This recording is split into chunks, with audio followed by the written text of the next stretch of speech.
Bonsoir à tous, bienvenue sur beaujolais&co.fr, le lieu où l'on parle Beaujolais, vin et accessoirement vin du Beaujolais. Je m'appelle Médéric et je suis un des deux cofondateurs de ce site.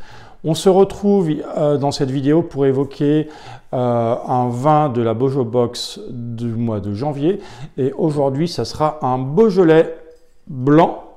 Voilà, Beaujolais blanc millésime 2020.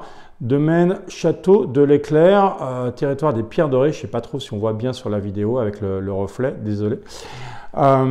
Pourquoi un Beaujolais blanc? Alors déjà, petit rappel, il y a deux appellations dans le vignoble du Beaujolais qui peuvent proposer des vins blancs.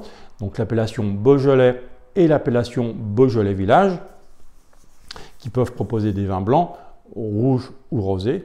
Et donc, en ce qui concerne les vins blancs, le seul cépage autorisé pour faire le Beaujolais blanc et le Beaujolais Village blanc, c'est le chardonnay. Souvent, les vignes sont plantées dans le sud du vignoble, voilà, où les terroirs sont un peu plus argilo-calcaires en termes de nature, le nord étant un petit peu plus granitique. Et donc le sud, ces terroirs argilo-calcaires, est un terroir qui est propice pour cultiver du chardonnay. Un petit mot également complémentaire pour dire qu'aujourd'hui, le Beaujolais blanc, enfin les vins blancs du vignoble Beaujolais, que ce soit Beaujolais ou Beaujolais Village, c'est très confidentiel. En fait, en termes de volume, c'est à peu près 2-3%. Donc ça reste très faible par rapport à l'immense majorité qui sont des vins rouges. Il y a même un peu plus de vins rosés qui sont produits que de vins blancs. Mais pour autant, les vins blancs sont vraiment à découvrir, tout simplement parce que les rapports prix-plaisir sont époustouflants par rapport à ce qu'on peut proposer. On a des vignerons de talent qui vraiment proposent des vins blancs et des cuvées de vins blancs à découvrir. Et chez Beaujolais & Co, on croit beaucoup à ces vins, à ce chardonnay du Beaujolais que l'on peut déguster pour notre plus grand plaisir. Un petit mot aussi sur le Château de l'Éclair, qui est situé dans les Pierres Dorées, donc au sud de Villefranche, pour faire court, du côté de Liergues, qui est un domaine historique et qui a un positionnement un petit peu intéressant. D'abord, le côté un peu historique, il a appartenu à Victor Vermorel. Victor Vermorel, c'est un personnage emblématique du Beaujolais, une des figures historiques du Beaujolais, qui a racheté ce château-là en 1891. Et pourquoi Victor Vermorel est un personnage important au Beaujolais? Parce qu'en fait, il a mis en place le pulvérisateur à dos, en fait, au dos, le pulvérisateur. Et donc, il a favorisé l'émergence d'une nouvelle technique donc dans le Beaujolais à ce niveau-là. Donc, personnage historique.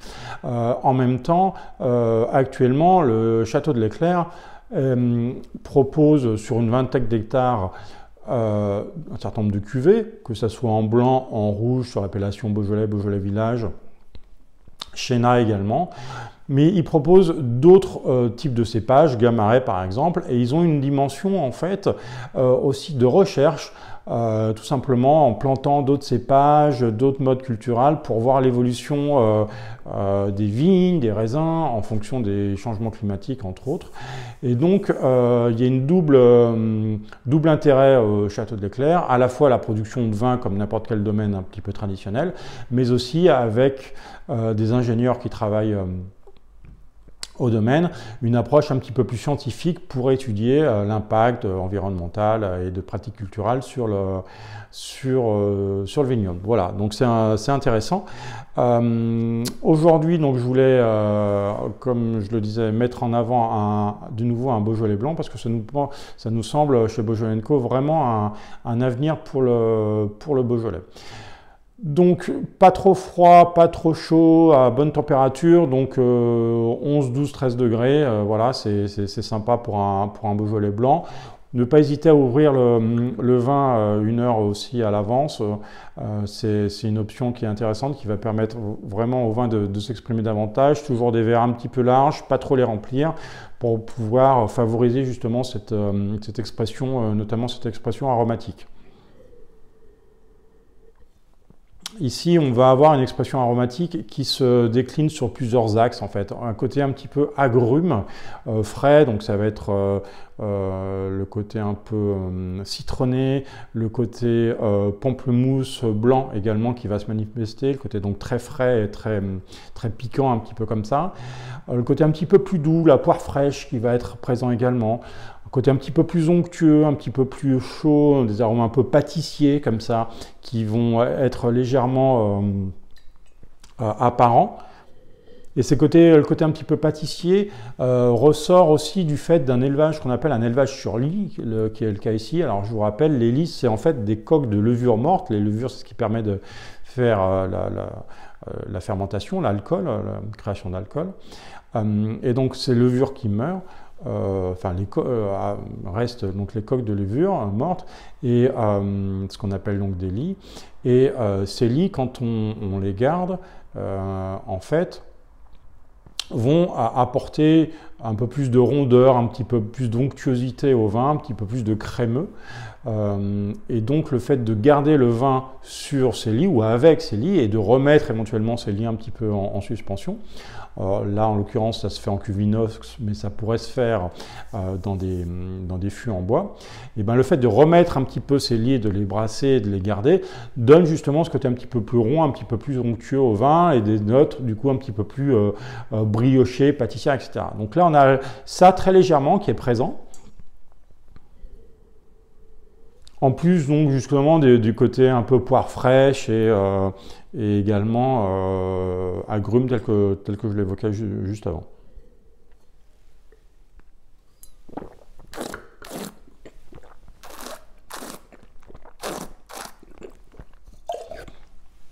Toujours à ne pas hésiter à mâcher un petit peu son vin, comme ça. Donc, on va retrouver une bouche assez gourmande, ça c'est le côté un petit peu lit justement qui va donner de la rondeur au vin, donc on retrouve cette rondeur un petit peu gourmande et riche au niveau du vin, et en même temps on garde une jolie fraîcheur sur cette cuvée là, donc on a vraiment un vin tout en équilibre, tout en finesse, une précision, une espèce de droiture comme ça, onctueuse, qui est guidée, qui s'étire comme ça, grâce à la rondeur, grâce au côté élevage sur lit. Et un côté un peu minéral du chardonnay qui s'exprime ici, qui va étendre justement le vin dans la dégustation. C'est un vin quand même assez léger, hein, 12,5 pour un millésime 2020 qui est un millésime très chaud en fait en Beaujolais, millésime solaire. Et donc 12,5 c'est une fourchette assez intéressante et on garde vraiment une trame assez équilibrée avec ce vin.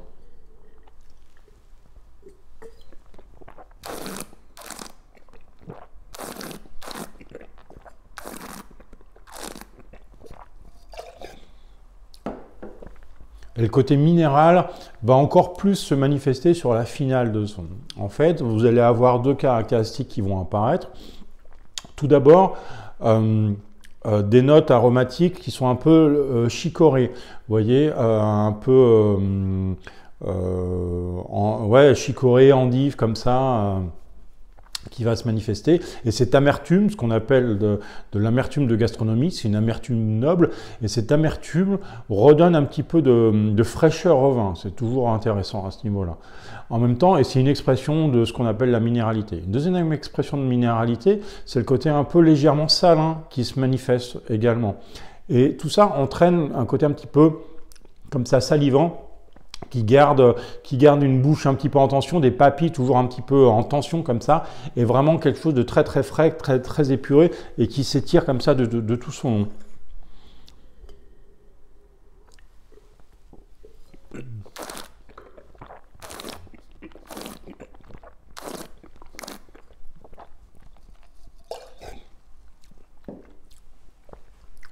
Ouais, vraiment, on garde une bouche fraîche, digeste, élégante. En finale, ça c'est bien, alors que le milieu de bouche est un petit peu plus rond, un peu plus riche, un peu plus onctueux, un petit peu plus gourmand. La finale, elle, est davantage minérale qui ressort et qui étire le vin. Vraiment, ça fait partie des jolis vins de Beaujolais qu'on peut proposer. Le style global reste relativement simple, on est d'accord, mais le vin est fait pour ça. Pour autant, il est générateur de plaisir immédiat et se laisse vraiment dompter facilement. Ne pas le boire trop froid, attention, hein, si vous le buvez trop froid, comment dire, vous anesthésiez un petit peu vos papilles et puis le vin aromatiquement ne sera pas expressif et justement cette fraîcheur sera un peu trop crispante, donc ça ne sera pas très agréable. Ne pas le boire trop chaud non plus parce que là, pour le coup, vous allez avoir l'alcool principalement qui va ressortir et ça va déséquilibrer un petit peu le vin dans sa structure. Donc 12-13 degrés, voilà, c'est une bonne température. J'espère que vous aurez grand plaisir à déguster ce vin blanc. Voilà, je ne peux que vous inviter à vous tourner aussi vers les vins blancs en Beaujolais et Beaujolais Village parce que vraiment, il y a des petits joyaux à découvrir et vive les vignerons qui proposent des Beaujolais blancs. Voilà. Merci à vous, à très bientôt sur beaujolaisenco.fr. Bye.